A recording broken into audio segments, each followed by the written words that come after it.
الفيلم بيبدأ في ممرات شركة عملاقة، إضاءتها باردة وشاشاتها في كل مكان. شركة ذكاء اصطناعي بتصنع بشر من معدن. بنشوف ويليام، مهندس عبقري بس عينه فيها نظرة وحدة تخوف، واقف مع مديره بيستلم آخر ابتكاراته، الروبوت ماري. أول ما الغطا بيتشال عنها، ويليام بيتثبت في مكانه، دقات قلبه بتعلى. الشبه مش بس قريب، ده نسخة كربون من مراته اللي ماتت.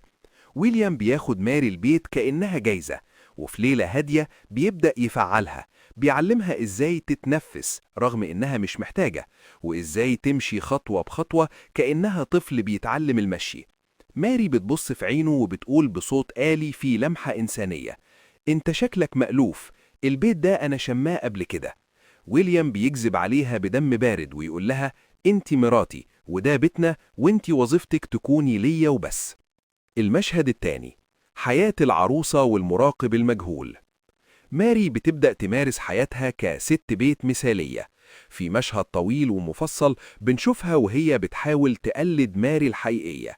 بتلبس لبسها، بتحط المكياج بتاعها قدام المراية، بتحاول تظبط ضحكتها عشان ترضي ويليام.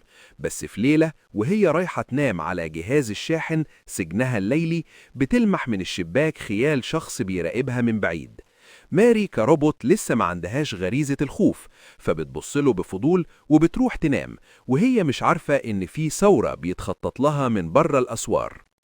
المشهد الثالث: ويليام البطل المزيف وصيد الروبوتات. تاني يوم على الفطار، ماري بتسأل ويليام: انت بتعمل ايه طول النهار؟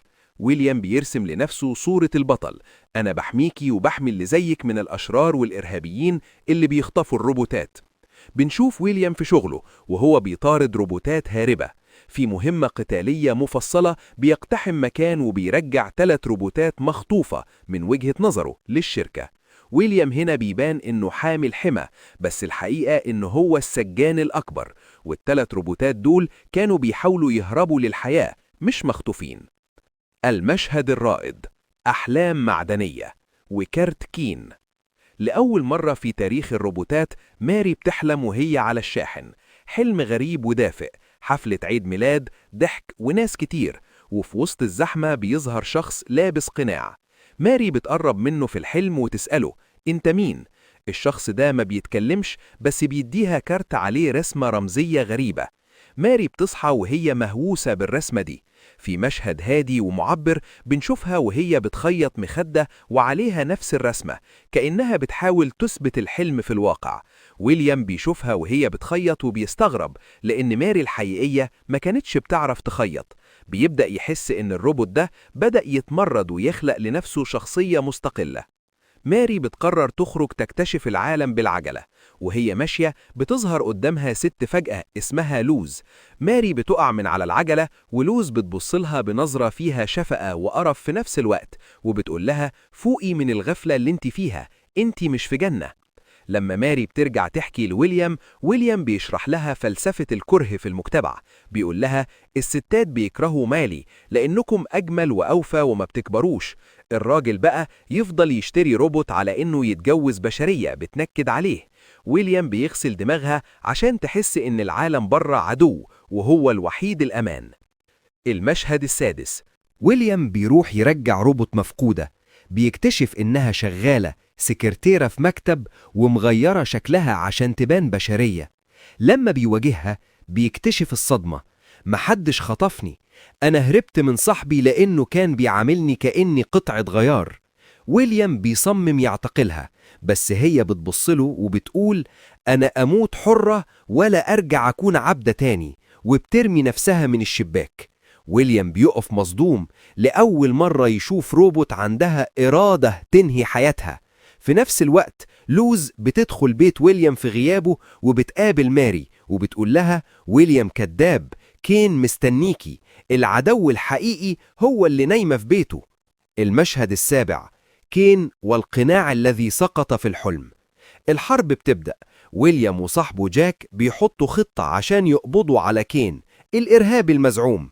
ماري بتوافق تكون الطعم، بتدخل في حلم عميق عشان تقابل كين وتحدد ميعاد.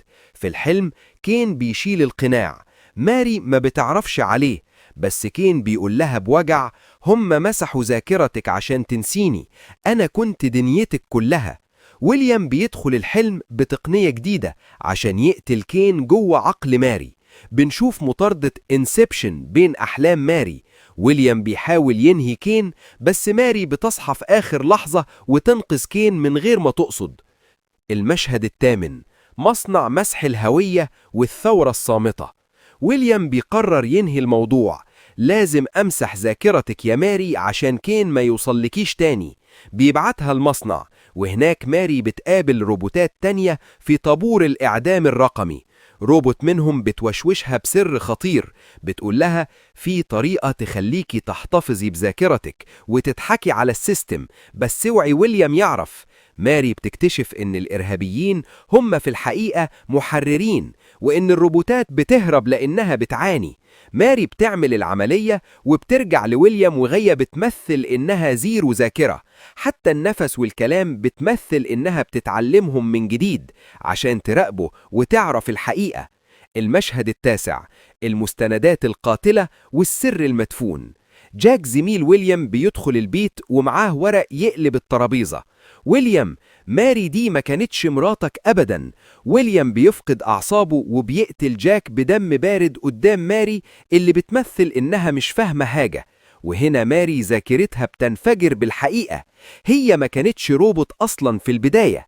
ماري كانت بشرية مناضلة وزوجة كين.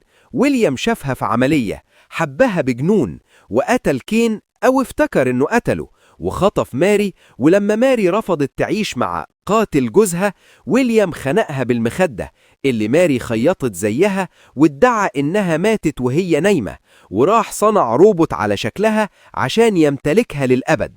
في النهاية بنشوف ماري مع لوز والمحررين بيحرروا الروبوتات من عبودية الشركة. بس الصدمة في النهاية: رئيس الشركة بيظهر في التلفزيون وبيعلن ويليام اتقتل غدر، وعشان نجيب حقه صنعنا روبوت بذاكرة ويليام وبشكله. ويليام هينتقم لنفسه بنفسه. الفيلم بيخلص وماري بتبص للسما، عارفة إن المعركة مع المهووس اللي صنعها لسه ما خلصتش. ويليام رجع، بس المرة دي هو كمان روبوت.